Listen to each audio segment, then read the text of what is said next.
शुभ संध्या नमस्कार वंदे मातरम समस्त को स्वागत। आज ये सुंदर वर्षा विधौत संध्यार चमत्कार आलोच्य विषय वस्तु हूँ समय अग्रगति एवं रूपांतर। यही समय अग्रगति रूपांतर को नहीं आम सम्यक एक आलोचनार प्रयास करिबा एवं किसी निर्यास प्रचेषा निर्यास पहुँचबार प्रचेषा करिबा ताहा ही हूँ आज आलोचनार आमर मुख्य अंश एवं मुख्य विभाग। समय कहले आम तीनोटा जिनस देखुचु, गोटे हूँ अतीत, गोटे हूँ वर्तमान, गोटे भविष्यत। जहाँ बीती जाइए फेरी जाइए समयर अतल गर्भ को चली जाइए ताहा हूँ वर्तमान, ताहा हूँ अतीत। अतीत चली जाइए आ फेरिबार संभावना नहीं। जोठी आम ठिया होइचु ताहा हूँ वर्तमान, आगु को जहाँ आमको देखा जाउछि जे आसीबो से हूँ भविष्यत। तेणु भविष्यत वर्तमान मध्य देई अतीत को चली जाउछि। तेणु समयर किसी निर्दिष्टता नहीं। गोटे समय से भविष्यत आसीथिला थिला ताकू देखि पारु नथिले, वर्तमान आसिक से वर्तमान हो जाइछि एवं किछि समय पर किछि मुहूर्त भितर टिक टिक शब्दर घंटार टिक टिक शब्द भितर से अतीत भीतर को चली जीवो एवं अतीत गर्भरे लीन हो। तेणु यही समय को आम अतिक्रम करुचु एवं अति समय को आम देखुचु। सतर्क हवा दरकार, कारण वर्तमान समय ही सर्वापेक्षा मूल्यवान। ता उपर आमर जार अधिकार अच्छी अन्य क्या उपर किसी नमे नथिबो। वर्तमान मुझे आपको पचारि घड़ी रे समय केते, आपण कहे 4:25 27 सेकेंड। तापर बुझी सारा पर आउ जन को जब पचरा जाए सी सांगे सांगे से 27 सेकेंड हुए तो 40 सेकेंड हो सारी, कारण समय क्या अपेक्षा करे ना। Time and tide waits for none. Anyway आम आज आलोचना करवा समय आड़ को आम प्रथमे जावा अतीत। तेणु कहते भविष्यत माँ कहते भविष्यत अभिमुखे लंफ प्रदान करने सकाशे अतीत को एक कमाणी फलक रूपे व्यवहार कर। Use past as a spring board, कमाणी फलक spring board to lean towards the future. तेणु जमीती निज चेष्टार गले आप बहुत समय लगे, 2 पाद 3 पाद डेइबे, 5 पाद डेइबे, किंतु जदि गोटे स्प्रिंग बोर्ड उपरे ठिया हो दाबी देवे तार काइनेटिक एनर्जीटा गतिज शक्तिटा स्थितिज शक्ति को परिवर्तन हम से आमको पुणी स्लैक करदे रिलैक्स करदे से पोटेंशियल एनर्जीटा काइनेटिक्स एनर्जी को चेंज हो आपन को छाटिदेव। आप हुए तो 20 फुट आगू चली जाए, किंतु निज चेष्टार डेई हुए तो 3 फुट 4 फुट 5 फुट जाते। तेणु भविष्य अतीतर आवश्यकता अच्छी, भविष्यत जावाई लंफ प्रदान करने एक स्प्रिंग बोर्ड बा कमाणी फलक व्यवहार करने उचित। पुनर्बार मागौचंती अनेक समय रे विगत अनुभूति को अनुभूतिर परिणत गुड़ी को दोहरे हराई बसवा भय आमे से जड़ित हो रहू। फलत विशाल एवं महान चेतना आमे हराऊ एवं एक निम्नतर अवस्था भितर पड़ जाऊ। मात्र सर्वदा आगु को दृष्टि रखी आमे आगेबा उचित। कौन सी जिनस आम गोटे जिनस से जो जमी कहते माँ कहते always look forward look forward look forward. पछुक चाहेनि, ऊपर को चाहेनि, तलू को चाहेनि, कड़ू को चाहेनि, डाहाण को चाहेनि, बाहा को चाहेनि, गोटे जिनस करेंगे लुक फॉरवर्ड। तेणु ताकू सब बेले अनेबा। आदि ताहा समय नब जदि विगत अनुभूति आमको अनेक किसी शिक्षा दौर, experience is your best teacher, ताकू नहीं आम जदि जड़ित जदि रहू काले अतीत को हरइले किसी हम ताल आम आडभेचरस आगू जापर ना। तेणु विशाल और महान चेतना आम हरई बसुचु एवं निम्नतर अवस्था पड़ रोचु। आडभेचरस हवाक पड़ो, गोटे आमको निश्चितता भीतर को जावाक पड़ो। परवर्ती अवस्था पुनर्बार माँ कहते प्रत्येक जिनिस को लाभ करने सकाशे प्रत्येक जिनिस को किपरि हरइबाक पड़े, प्रत्येक जिनिस को लाभ करने सकाशे प्रत्येक जिनिस को केमिति हरइबाक पड़े एवं एक विशाल प्राचुर्य मध्य पुनर्जन्म लाभ करने निमंते अतीत को मृत शरीर बध किपरि त्याग करने हुए प्रति मुहूर्त ताहा शिक्षा करने उचित। बसंसी जीर्ण निज था विहाय नवानि गृह्णन्ति नरोपराणि। महान भविष्य को पाइबापी अतीत को नष्ट करने को, अतीत को केमिति हरइबाक पड़ो, ताकू शिक्षा करने को पड़ो। नुआ जिनस पाइबाक हेले पुराणा को छाड़ाक पड़ो। नुआ प्राचुर्य विशाल प्राचुर्य मध्य पुनर्जन्म लाभ करने हेले अतीतर को मृत शरीर त्याग करने को पड़ो। या शिखा दरकार कि जी जीवन में किसी हरई ना से किसी पाए ना। तेणु गोटे समय स्मृति रेखा उपर ठिया निजक ठिया कर निजक चिंता करने को पड़ो और आगे पड़ो। घोर जोग सकाशे सबुठार गुरुत्वपूर्ण विषय है विषय मध्यरु गोटिए को हासिल करने आवश्यक, ताहा हेला अतीतर समस्त आसक्तिर मुक्ति लाभ करवा। जदि आपण माने जोग को जीवाक चाहूँगी, जोगी हवाई चाहूँगी, जोगर प्रयास करने को चाहूँगी, गोटे जिनस केवल निश्चित भाव में मन रखिए, हृदयंगम करेंगे, जहाँ को नहीं आगेबे, ताहा होची अतीतर समस्त आसक्तिर मुक्ति हवा। अतीत को अतीत फिंगी दियो, जो अग्रगति करने को तुम प्रयास करुच से मनोनिवेश कर एवं ईश्वर निकट में समर्पण कर, जहाँ को लाभ तुमको लाभ करने हेब। तेणु यही हूँ आपण मानी सबुठ बड़ शिक्षा माँ चमत्कार भाव में बुझाऊँच, समस्त अतीतर समस्त आसक्ति मुक्त हुआ, किंतु आम अतीत को छाड़ा चाहूना।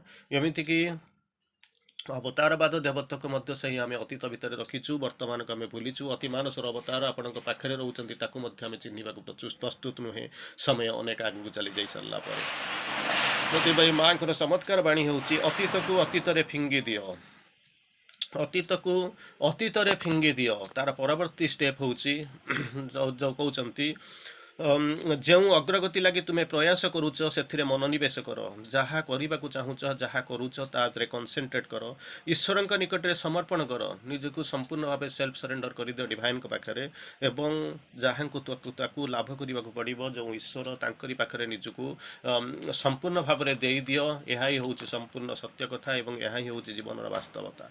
परवर्ती अवस्था कहते अतीतर अभ्यास एवं विश्वास सहित आमर बंधन छिन्न नकला पर्यंत भविष्य अभिमुखे द्रुत गति में अग्रगर हबार आशा क्षीण। बांधी रखिब, आगू को जीवाई दब ना, निजर गतिपथ को से पथरोध कर, अनेक समस्या ताकू नहीं आपण मैंने आगू को जीवे। तेणु यही हूँ जीवन सत्य, जहाँ को अनुभव करने कथा एवं जाना दरकार। अतीतर समस्त अभ्यास एवं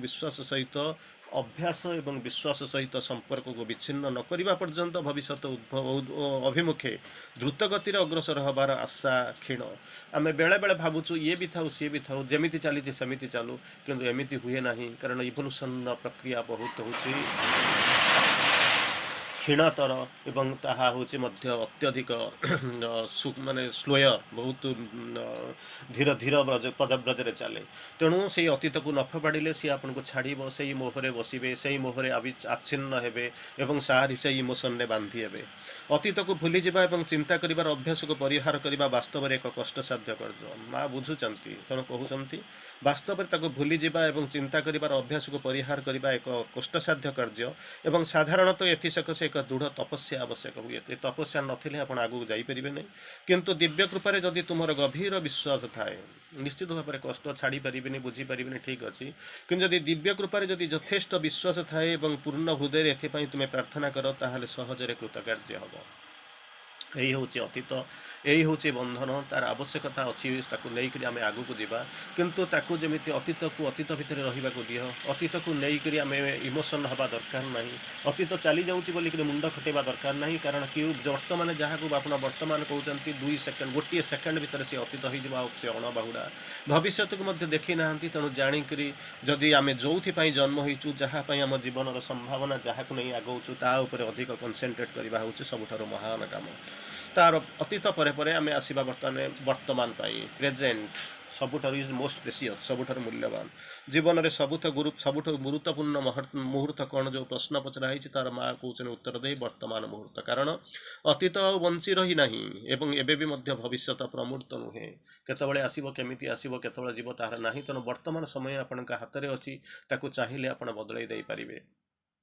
पंडितजी समुद्र कूल ठिया समाधि पाखे ठिया होती, समुद्र कूल को चाहिए देखा जाऊँ, देखिपारे, शब्द शुणिपारे, किंतु थे से चली जा सारा पर समुद्र पंडिचेरी ये सब केवल आप स्मृतिर कथा केवल बस भाविबा व्यतीत अन्य किसी नुहे।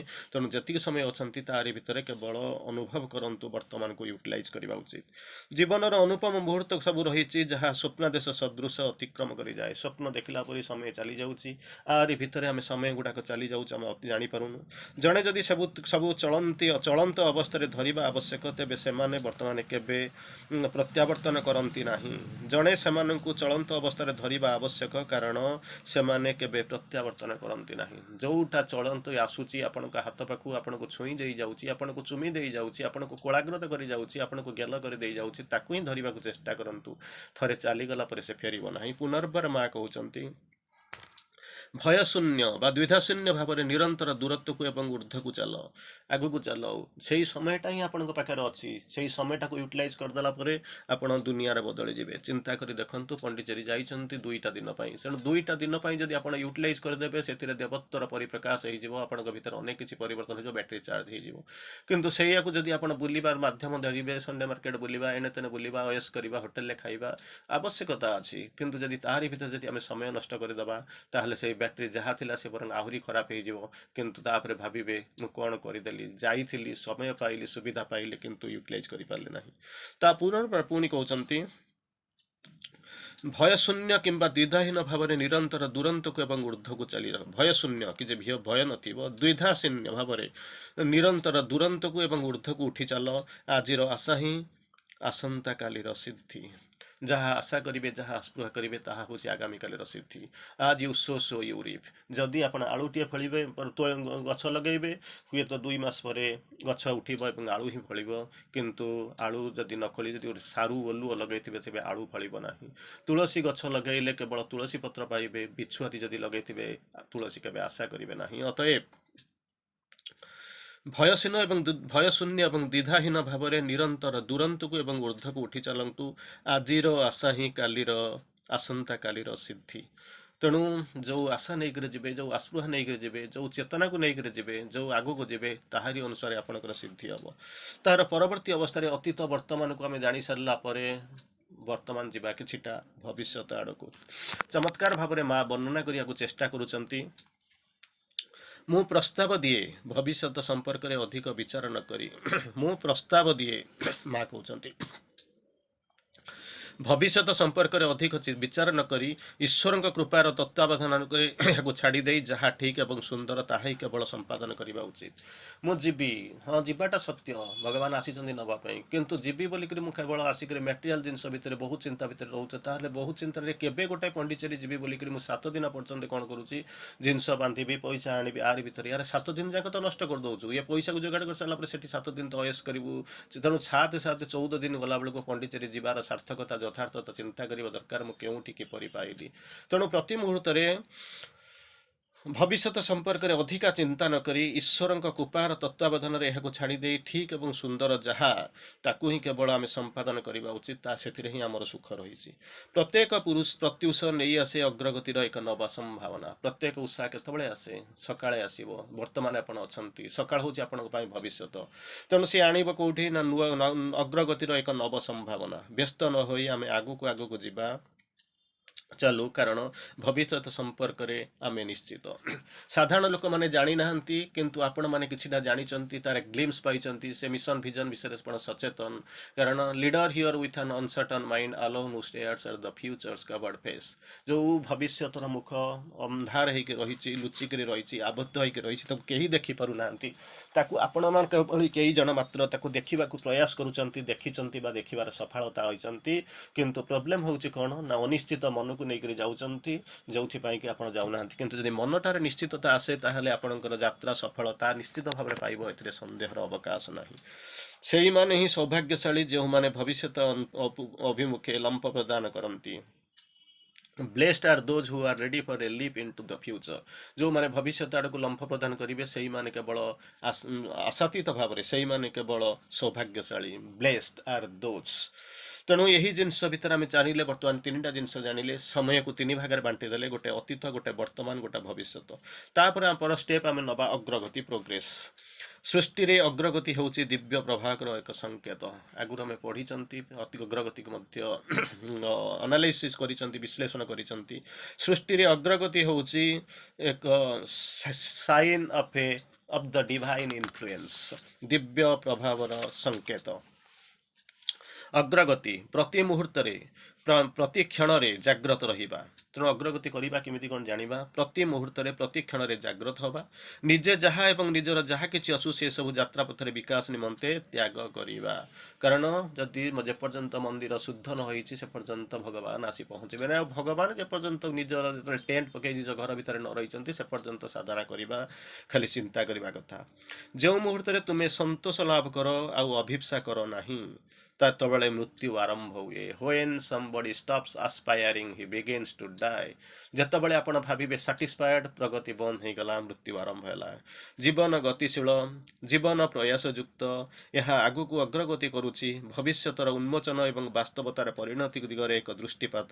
ବିଶ୍ରାମ ପାଇଁ ପ୍ରୟାସ କରିବା ଅପେକ୍ଷା ଅଧିକ ବିପଦ ସଂକୁଳ କାର୍ଯ୍ୟ ଆଉ କିଛି ନାହିଁ। There is nothing more dangerous than seeking for a rest।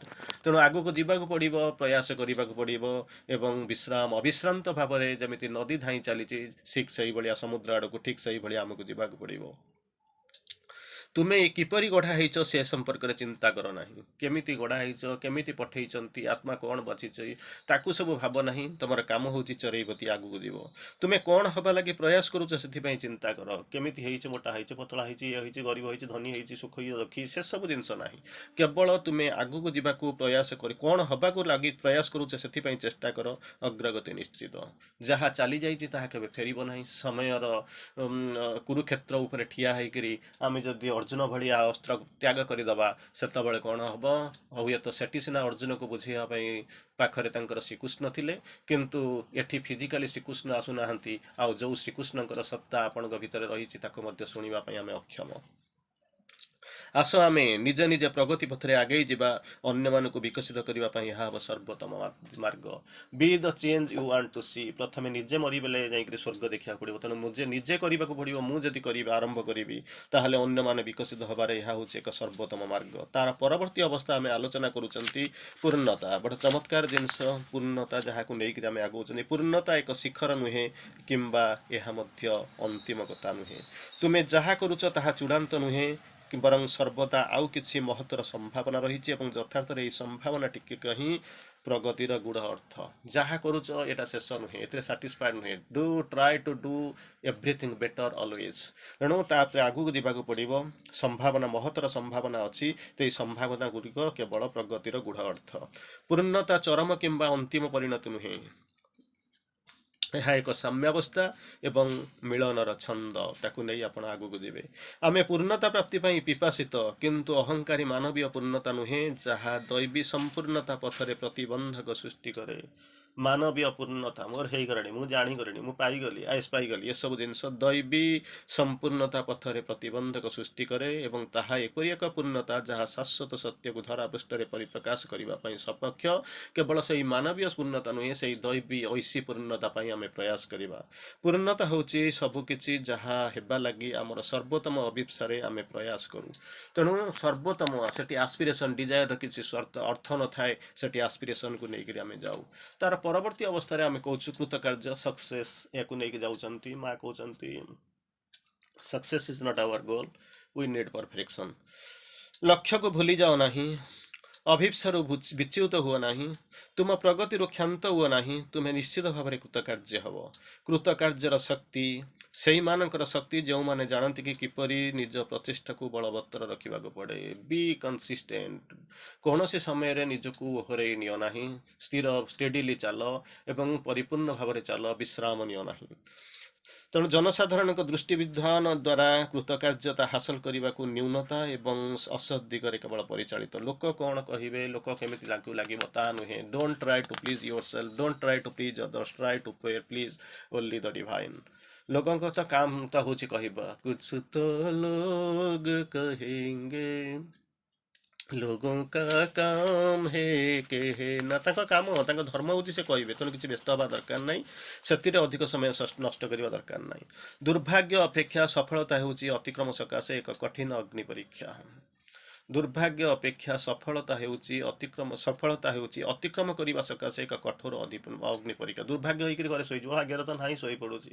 କିନ୍ତୁ ସଫଳତା ପାଇଁ ହେଲେ ଲାଗି ରହିବାକୁ ପଡ଼ିବ, ପ୍ରଚେଷ୍ଟା କରିବାକୁ ପଡ଼ିବ, ଅଦମ୍ୟ ସାହସ ଥିବା ଦରକାର। କୃତକାର୍ଯ୍ୟ ହେବା ମୁହୂର୍ତ୍ତରେ ନିଜଠାରୁ ଦୂରକୁ ବହୁ ଊର୍ଦ୍ଧ୍ୱକୁ ଉଠିଯିବା ନିମିତ୍ତ ଜଣେ ସ୍ୱତନ୍ତ୍ର ଭାବରେ ସତର୍କ ରହିବା ଆବଶ୍ୟକ। ଇଏ ତ ସକ୍ସେସ୍ ମିଳିଲା କେବଳ କ'ଣ ପାଦଟାଏ ରଖିବା ପାଇଁ, କିନ୍ତୁ ସେଇଠି ମୋତେ ଭର୍ଟିକାଲି ଯୋଜନ କେତେ ଲକ୍ଷ ଯୋଜନ ଯିବାକୁ ପଡ଼ିବ, କେତେ ଯୁଗ, କେତେ ଜନ୍ମ ଯିବାକୁ ପଡ଼ିବ, ତା ନାହିଁ। ସତର୍କ ରହିବା ଉଚିତ। ତା ପରବର୍ତ୍ତୀ ଅବସ୍ଥା ଆସୁଛି ଭିକ୍ଟି, ବିଜୟ। निरंतर शुभेच्छा सहित आम आंतरिक आस्पृहा रही था विजय सुनिश्चित।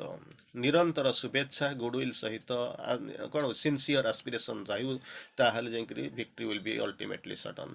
तार परवर्ती कहते आमे आंतरिक भाव में निहित हो रहीचु अनिर्वाज्य आमर आंतरिक भरोसा निहित हो रही अनिर्वाज्य विषय विजय। तेणु आमर जो सिंसियर कॉन्फिडेंस जो रोचे सिंसियर कॉन्फिडेंस भितर निश्चित भाव में विजय अच्छी दैट सिंपल दैट इज माँ कहते that is a there is a greater joy in the simple confidence of the child। विजयर दृढ़ प्रत्यय सीमाहीन शक्ति सहित आम असीम धैर्य प्रदान करे।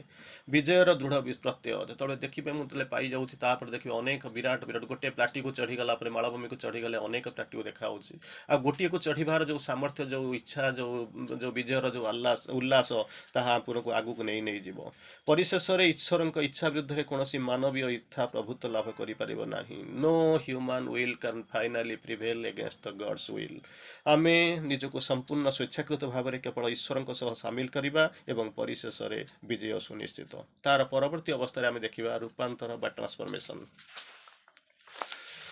एक सर्वोत्तम दिव्य चेतना रही सर्वोत्तम डिवाइन कन्सियसनेस अच्छी कौन भौतिक जीवन में यही दिव्य चेतना को आम मूर्त करने को चाहूँ केमी कौन सब हम दिव्य चेतन निजक हजेबार लक्ष्य नुहे से आम हजेजा ना पुराणा लोक मैंने सैया कर जड़ मध्य को भेद कर रूपांतर करने निमंते से दिव्य चेतना को सुजोग देवा ही प्रकृत लक्ष्य। जो जा से चेतना को आनिबा मैटर भितर प्रयोग करवा मैटर भितर से पेनिट्रेट कर रूपांतर कर इच्छा मुझा भितर मिसीजी या नुहे। समस्त विषय ठारू सर्वाधिक कष्टसाध्य विषय हूँ जो जड़ जगत मध्य को दिव्य चेतना को अवतरण करवा that is the most difficult one. तेणु तापर कहते कौन सी परिप्रेक्षी उद्यमटे को परिहार करने उचित कि निश्चित रूपे नुहे से डिवाइन कन्सियसनेस को मैटर भितर को आनी मैटर रूपांतरित करवा दैट इज द ऑब्जेक्ट। तुम्हें आध्यात्मिकतार से ही स्तर में अधिरूढ़ जोठिके तुम्हें सकल भौतिकता को परिहार करने और ताठू दूरे जावाक तुम्हें चाह तुम्हें आध्यात्मिकतार से ही स्तर में अधिरूढ़ चढ़ी रहीच जोठिके सकल भौतिकता मटेरियलिज्म को परिहार करने और ताठू दूरे रखा तुम्हें चाह।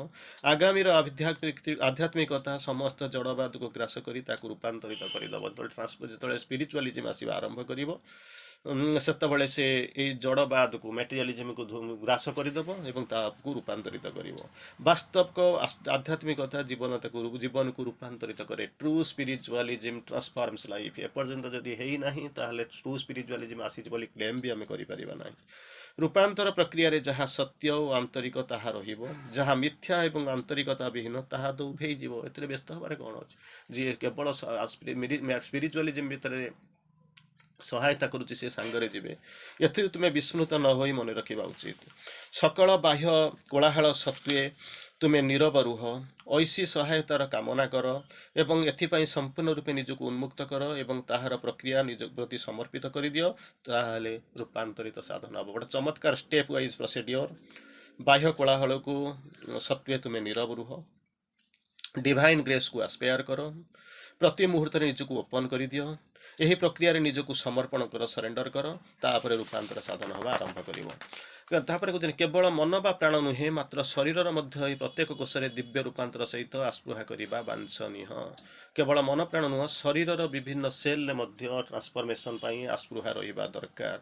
रूपांतर हेउची परिवर्तन जहाँ द्वारा समस्त मौलिक उपादान और सत्तार समस्त गतिवृत्ति अतिमानस सत्य को प्रमूर्त भाव में प्रस्तुत कर उठे ये हूँ एमती एक change it is a transformation is a change process of change किंतु ऑर्डिनरी चेंज नुहे जहाँ द्वारा समस्त मौलिक उपादान और सत्तार समस्त गतिवृत्ति एंड सब फंडामेंटल एलिमेंट्स और सत्तार समस्त गतिवृत्ति अतिमानस सत्य को प्रमूर्त कर प्रस्तुत हो उठे। ऑर्डिनरीली कैटरपिलरटा बटरफ्लाई होना तेणु एपाई निजक प्रस्तुत करी रखिबो। कहीं जड़े मत पचारे माँ कहते रूपांतर कार्य निजर भूमिका संपादन करने निमंते किए मंथर ईश्वर ना मनीष। माँ चमत्कार भाव में कहते मनीष देखे ଈଶ୍ୱର ଏତେ ମନ୍ଥର ଯେ ତା ପ୍ରାର୍ଥନାର ଉତ୍ତର ଦେଇପାରୁନାହିଁ। ଈଶ୍ୱର ଦେଖନ୍ତି ଯେ ମଣିଷ ଏତେ ମନ୍ଥର ଯେ ତାର ପ୍ରଭାବକୁ ଗ୍ରହଣ କରିପାରୁନାହିଁ। ମାତ୍ର ସତ୍ୟ ଚେତନା ସକାଶେ ସବୁକିଛି ତାର ବିଧାନ ଅନୁସାରେ ହେଉଛି। Gods think men are too slow, man thinks gods are too fast, but nature feels everything is as usual। ତେଣୁ ଈଶ୍ୱର ମଣିଷ ଦେଖେ ଈଶ୍ୱର ଏତେ ମନ୍ଥର ଯେ ତା ପ୍ରାର୍ଥନାର ଉତ୍ତର ଦେଇପାରୁନାହିଁ। ସେତିକିବେଳେ ଈଶ୍ୱର ଦେଖନ୍ତି ଯେ ମଣିଷ ଏତେ ମନ୍ଥର ଯେ ଏତେ ସ୍ଲୋ ଯେ ତା ପ୍ରଭାବକୁ ଗ୍ରହଣ କରିପାରୁନାହିଁ। କିନ୍ତୁ ସତ୍ୟ ଚେତନା ସକାଶେ ସବୁକିଛି ଠିକ୍ ଠାକ୍ ଆସ୍ ୟୁଜୁଆଲ୍ ଚାଲିଛି, ବିଧିବିଧାନ ଅନୁସାରେ ଚାଲିଛି। ଯେଉଁମାନେ ରୂପାନ୍ତର ନିମିତ୍ତ ପ୍ରସ୍ତୁତ ସେମାନେ କେବଳ କୌଣସି ସ୍ଥାନରେ ଏହାକୁ ସମ୍ପାଦନ କରିପାରିବେ। ଯେଉଁମାନେ ପ୍ରସ୍ତୁତ ନୁହନ୍ତି ସେମାନେ ଯେଉଁଠାରେ ଥାଆନ୍ତୁ ନା କାହିଁକି ସେମାନେ ସମ୍ପାଦନ କରିପାରିବେ ନାହିଁ। ମାଙ୍କର ସେ ମେସେଜ ଅଛି, ମୋରି ପାଖରେ ଥିବୁ ଚେତନା ଯାଇକି ଦୂରରେ ଥିବ, ଦୂରରେ ଥିବୁ ମୋ ପାଖରେ ଚେତନା ଥିବ, ତାହେଲେ ଦ୍ୱିତୀୟଟା ଭଲ। ତାର ଏକମାତ୍ର ଜିନିଷ ହେଉଛି କ'ଣ ନା ଦିବ୍ୟ ପରମ ପ୍ରଭୁଙ୍କ ସହିତ, ପରମ ଦିବ୍ୟ ଜନନୀଙ୍କ ସହିତ ସେହି ଚେତନାରେ ବାସ କରିବା। ତା ପରବର୍ତ୍ତୀ ଅବସ୍ଥାରେ ଆସୁଛି ବାର୍ଦ୍ଧକ୍ୟ ଏବଂ ମୃତ୍ୟୁ। ଯେତେବେଳେ ଆମେ ଅଗ୍ରଗତି କଥା ଚିନ୍ତା କରୁଛୁ ଏ ଜିନିଷ ଆମ ଆଖି ଆଗକୁ ନିଶ୍ଚିତ ଭାବରେ ଆସୁଛି। ବାର୍ଦ୍ଧକ୍ୟ ଏବଂ ମୃତ୍ୟୁ କେବଳ ଯେଉଁ ସବୁ ବର୍ଷ ଗୁଡ଼ିକ ଅନାବଶ୍ୟକ ଭାବରେ ଅତିବାହିତ ହୁଏ, time spent in unnecessary gossip is the cause of your old age. ତାପରେ କହୁଛନ୍ତି ସେହି ସବୁ ତୁମକୁ ବୃଦ୍ଧ କରି ଗଢ଼ି ତୋଳନ୍ତି। ଅନାବଶ୍ୟକ ଭାବରେ ଅତିବାହିତ ହେଉଥିବା ବର୍ଷଟି ହେଉଛି ଏକ ବର୍ଷ ଯେଉଁ ସମୟରେ କୌଣସି ଅଗ୍ରଗତି ହୋଇନାହିଁ। unnecessary you have spent your wasted your 1 year। ଚେତନାର ଅଭିବୃଦ୍ଧି ହୋଇନଥାଏ, ପୂର୍ଣ୍ଣତା ଦିଗରେ କୌଣସି ଅଧିକ ପଦକ୍ଷେପ ନିଆଯାଇଥାଏ। ତେଣୁ ଆପଣଙ୍କର ବାର୍ଦ୍ଧକ୍ୟ ଆଡ଼କୁ ଗୋଟିଏ ନେଉଛି। ଜୀବନର ପ୍ରତ୍ୟେକ ସକାଳ ପ୍ରତ୍ୟେକ ମଣିଷକୁ ମୃତ୍ୟୁ ପାଖକୁ ଗୋଟିଏ ଗୋଟିଏ ପାହାଚ ଟାଣି ନେଉଛି। ତୁମେ ନିଜ ଅପେକ୍ଷା କିଛି ଉଚ୍ଚତର ଏବଂ ମହତ୍ତର ଆଦର୍ଶର ଉପଲବ୍ଧି ସକାଶେ ଜୀବନକୁ ନିୟୋଜିତ କର। ନିଜ ଭିତରେ ରୁହ ନାହିଁ, ନିଜର ସୀମିତତା ଭିତରେ ରୁହ ନାହିଁ, ନିଜର ସର୍କଲ ଭିତରେ ରୁହ ନାହିଁ। କିଛି ଆଦର୍ଶର ମହତ୍ତର ଏବଂ ଉଚ୍ଚତର ଆଦର୍ଶର ଉପଲବ୍ଧି ସକାଶେ ଜୀବନକୁ ନିୟୋଜିତ କର। ତୁମେ କେବେ ସମୟକୁ ଅତିକ୍ରମ କରିବାର ଚାପ ଅନୁଭବ କରିବ ନାହିଁ। ତା ପରବର୍ତ୍ତୀ ଅବସ୍ଥାରେ କହୁଛନ୍ତି, ଜନ୍ମଠାରୁ ମୃତ୍ୟୁ ପର୍ଯ୍ୟନ୍ତ ଜୀବନ ଏକ ବିପଦ ସଂକୁଳ ଘଟଣା ପ୍ରବାହ। It is a dangerous flow ବୋଲିକରି କହୁଛନ୍ତି, ଘଟଣା ପ୍ରବାହ ଅଫ୍ ଇଭେଣ୍ଟସ୍। ତେଣୁ ଆପଦ ପ୍ରତି ଭୂକ୍ଷେପ ନ କରି ସାହସୀ ଏହାକୁ ଅତିକ୍ରମ କରେ। ଯାହାର ସାହସ ଅଛି ସେ ଭାବେ ନା କାଲି କ'ଣ ହେବ, ଅଧଘଣ୍ଟା ପରେ କ'ଣ ହେବ, ଆଗକୁ ହେବ କି ନାହିଁ ସେ କଥା ନାହିଁ। ଇଏ ଧର୍ମ ହେଉଛି କ'ଣ, ଭଗବାନଙ୍କ କୃପାକୁ ଆଶ୍ରା କରି ଚାଲିବା। ବିଜ୍ଞ ବ୍ୟକ୍ତି ସାବଧାନତା ଅବଲମ୍ବନ କରନ୍ତି, ସାହସୀ ଅତିକ୍ରମ କରିଯାଆନ୍ତି, ଭୀରୁ ପ୍ରତ୍ୟେକ ବିଷୟରେ ଭୟଭୀତ କରନ୍ତି। ମାତ୍ର ପରିଶେଷରେ ସେହି ସର୍ବମୟଙ୍କର ଇଚ୍ଛା ହିଁ ପ୍ରତ୍ୟେକ କ୍ଷେତ୍ରରେ ସଂଗଠିତ ହୁଏ। ତେଣୁ ଭଗବାନ ଯାହା ଚାହିଁବେ ତାହା ହେବ। ଆମର ଧର୍ମ ହେଉଛି ଯଥା ନିଯୁକ୍ତସ୍ମି ତଥା କରୋମି। ଚାଲୋ, ତୁମେ ଯେପରି ବିଶ୍ୱାସ କରିଛ ମୃତ୍ୟୁ ସେମିତି ନୁହେଁ। ଅଚେତନର ବିଶ୍ରାମ ଜନିତ ପ୍ରଶାନ୍ତି ତୁମେ ମୃତ୍ୟୁଠାରୁ ପ୍ରତ୍ୟାଶା କରୁଛ। ମାତ୍ର ସେହି ବିଶ୍ରାମ ପାଇଁ ତୁମେ ପ୍ରସ୍ତୁତ ହେବା ଦରକାର। କେମିତିକା? ଅଚେତନର ବିଶ୍ରାମ ଜନିତ ପ୍ରଶାନ୍ତି, ମୃତ୍ୟୁଠାରୁ ତୁମେ ପ୍ରସ୍ତୁତ ଆଶା କରୁଛ, ପ୍ରତ୍ୟାଶା କରୁଛ, କିନ୍ତୁ ସେଥିପାଇଁ ପ୍ରସ୍ତୁତ ଥିବା ଦରକାର। ତୁମେ ଯେତେବେଳେ ମୃତ୍ୟୁବରଣ କର ସେତେବେଳେ ଏହି ଶରୀର ସହିତ ଭୌତିକ ଜଗତର ଯାବତୀୟ କ୍ରିୟାକଳାପ ମଧ୍ୟରେ ଥିବା ସମ୍ପର୍କର ସମସ୍ତ ସମ୍ଭାବନା ହରାଇ ବସ। ମାତ୍ର ତୁମର ପ୍ରାଣ ଜଗତ ସମ୍ପର୍କିତ ସେସବୁ ଜଡ଼ ଉପାଦାନ ସହିତ ବିଲୁପ୍ତ ହୁଏ ଏବଂ ହତାଶା ବିଫଳତା ସହିତ ତୁମର କାମନା ଆସକ୍ତି ତଥାପି ବଞ୍ଚି ରହିଥାନ୍ତି ଏବଂ ଆକାଂକ୍ଷିତ ଶାନ୍ତି ପ୍ରକ୍ରିୟାରେ ଅନ୍ତରାୟ ସୃଷ୍ଟି କରନ୍ତି। ଭାଇଟାଲର ଧର୍ମ ଆମେ ସବୁ ବୁଝିଛୁ, ରିବାର୍ଥ ଉପରେ ଆଲୋଚନା କରିଛୁ। ସେଠି କ'ଣ ହେଉଛି ନା ବିଫଳତା, ହତାଶା, ଆଙ୍ଗଜାଇଟି ଏସବୁ ରହିଥାଏ। ଘଟଣାବିହୀନ ଶାନ୍ତିପ୍ରଦ ମୃତ୍ୟୁ ଲାଭ କରି ପ୍ରସ୍ତୁତ ହେବା ଆବଶ୍ୟକ। ଏଥିପାଇଁ ଫଳପ୍ରଦ ପ୍ରସ୍ତୁତି ହେଉଛି କାମନା ବାସନାର ବିଲୋପସାଧନ। ଫପାଡ଼ି ଦିଅ କାମନା, ଡିଜାୟାର ରହିବା ଦରକାର ନାହିଁ। Desire is the sole cause of suffering. ତେଣୁ ଏହି ଶରୀର ଥିବା ଯାଏ ତୁମକୁ ନିଜର ଭୂମିକା ସମ୍ପାଦନ କରିବାକୁ ହେବ, ସକ୍ରିୟ ହେବାକୁ ପଡ଼ିବ, କିଛି କରିବାକୁ ପଡ଼ିବ। ମାତ୍ର ଫଳପ୍ରାପ୍ତିର ଆଶା ନ ରଖି ଏବେ ଅବା ଏପରି ହେବ ସେପରି ହେବ କିଛି ନ ଚାହିଁ ଯଦି କ'ଣ ହେଉଛି କାର୍ଯ୍ୟ ଦାୟରେ ଆମେ ଏହାକୁ ସରଳ ଭାବରେ ସମ୍ପାଦନ କରୁ ତେବେ ସବୁ ଆମେ ଦ୍ରୁତ ସେଥିରୁ କ୍ଷାନ୍ତ ହେଉ ଏବଂ ଏହିପରି ଭାବରେ ଶାନ୍ତିପୂର୍ଣ୍ଣ ମହାଯାତ୍ରା ଆମକୁ ପାଇଁ ପ୍ରସ୍ତୁତ ହେଉ। ତାର ପରବର୍ତ୍ତୀ ଅବସ୍ଥାରେ କେତେ ଗୁଡ଼ିଏ ଷ୍ଟେପ୍ କହୁଛନ୍ତି ଆମକୁ କ'ଣ କ'ଣ କରିବାକୁ ପଡ଼ିବ। ଅନ୍ତତଃ 6ଟି ଷ୍ଟେପ୍ ବିଷୟରେ ଆଲୋଚନା କରିବା।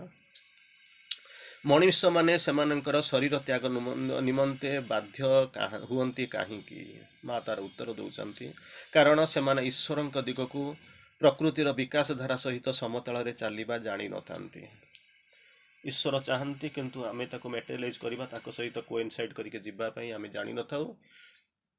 ଆଗରୁ ଜନ୍ମ ଥିଲା, ଯିଏ ଅଛି ଆଗକୁ ରହିବ, ରିବାର୍ଥ ହେବ, ତାକୁ ନ ଜାଣି ଏଇ ଜନ୍ମକୁ ସବୁ ଭାବିଛନ୍ତି, ଛାଡ଼ିବାକୁ ପ୍ରସ୍ତୁତ ନୁହନ୍ତି। ଦ୍ୱିତୀୟରେ, ମୃତ ବ୍ୟକ୍ତିର ଶରୀରକୁ ଜଣେ ସମ୍ମାନ ଦେବା ଉଚିତ କି ଯଦି ହୁଏ କିପରି ଦିଆଯିବ? ଜୀବନ୍ତ ବା ମୃତ ପ୍ରତ୍ୟେକ ବସ୍ତୁକୁ ଜଣେ ସମ୍ମାନ ଦେବା ଉଚିତ। ସେ ଜାଣିବା ଉଚିତ ଯେ ପ୍ରତ୍ୟେକ ବସ୍ତୁରେ ଦିବ୍ୟ ଚେତନା ବାସ କରେ।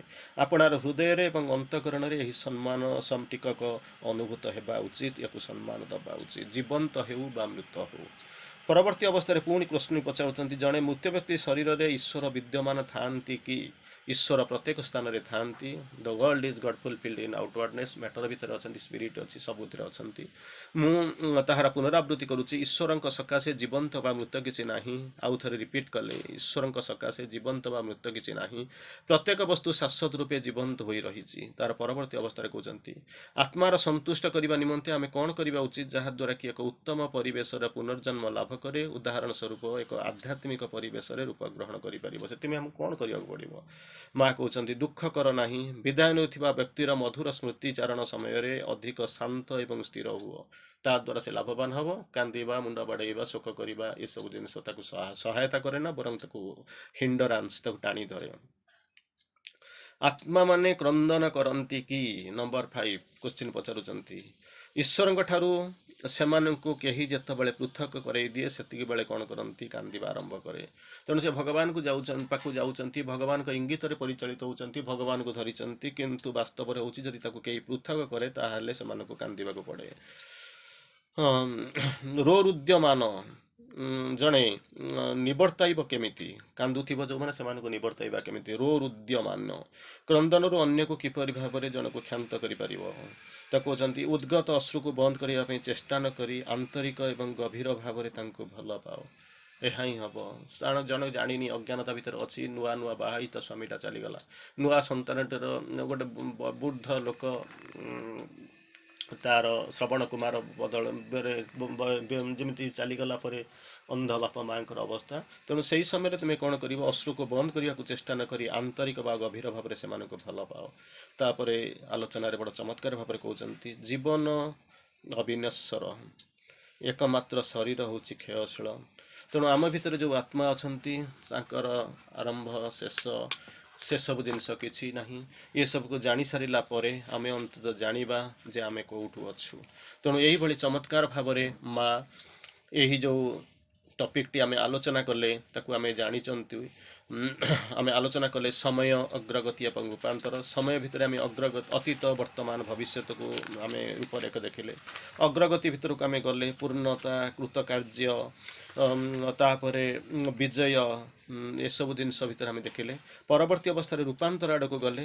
ତେଣୁ ରୂପାନ୍ତର କାର୍ଯ୍ୟରେ ଆମେ ମୁଖ୍ୟତଃ ଦେଖିଲେ ବାର୍ଦ୍ଧକ୍ୟ ଏବଂ ମୃତ୍ୟୁ ସମ୍ପର୍କିତ ଏବଂ ମୃତ୍ୟୁ ପରର ଆତ୍ମାର ଅବସ୍ଥା ଏବଂ ମୃତ୍ୟୁ ପାଇଁ ଶୋକ କରୁଥିବା ମଣିଷମାନଙ୍କର ଅବସ୍ଥା ଭିତରେ ଆମେ ସନ୍ଦେହ ନିଶ୍ଚିତ ଭାବରେ ଦେଖିଲେ। ତେଣୁ ଚମତ୍କାର ଆଲୋଚ୍ୟ ବିଷୟବସ୍ତୁ ନିଶ୍ଚିତ ଭାବରେ ଗ୍ରହଣୀୟ, ସ୍ପୃହଣୀୟ ଏବଂ ତାହା ଆପଣଙ୍କ ପାଇଁ ପ୍ରେରଣାଦାୟୀ, ଏଥିରେ ସନ୍ଦେହର ଅବକାଶ ନାହିଁ। ବନ୍ଦେ ମାତରମ୍।